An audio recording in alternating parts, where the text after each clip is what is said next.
حضور تاجدار مدینہ صلی اللہ تعالی علیہ وسلم کا فرمان عالی شان ہے، اول ما خلق اللہ نوری، سب سے پہلے اللہ تعالیٰ نے میرے نور پیدا فرمایا، سرکار کا فرمان عالی شان۔ جو شخص باوجود قدرت انتقام نہ لے، معاف کر دے، وہ جنت کے اگلے حصے میں داخل ہوگا۔ میرے آقا صلی اللہ تعالی علیہ وسلم نے فرمایا کہ ایک زمانہ ایسا آئے گا کہ انسان یہ پرواہ نہیں کرے گا کہ پیسہ کہاں سے آتا۔ شیطان کا جو داؤ ہے سب سے بڑا کامیاب یہ ہے انا۔ مت کر نصیحت، دل میرا گھبرائے ہے، اس کو دشمن جانتا ہوں جو مجھے سمجھائے ہے۔ وَإِيَّايَ فَارْهَبُونَ، اور مجھ ہی سے ڈرو۔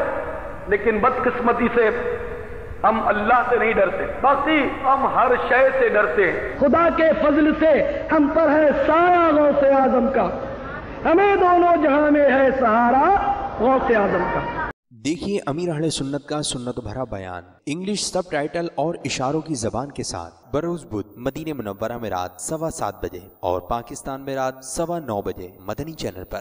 صلو علی الحبیب صلی اللہ تعالی علی محمد۔ مجھے اپنی اور ساری دنیا کے لوگوں کی اصلاح کی کوشش کرنی ہے انشاءاللہ عز و جل۔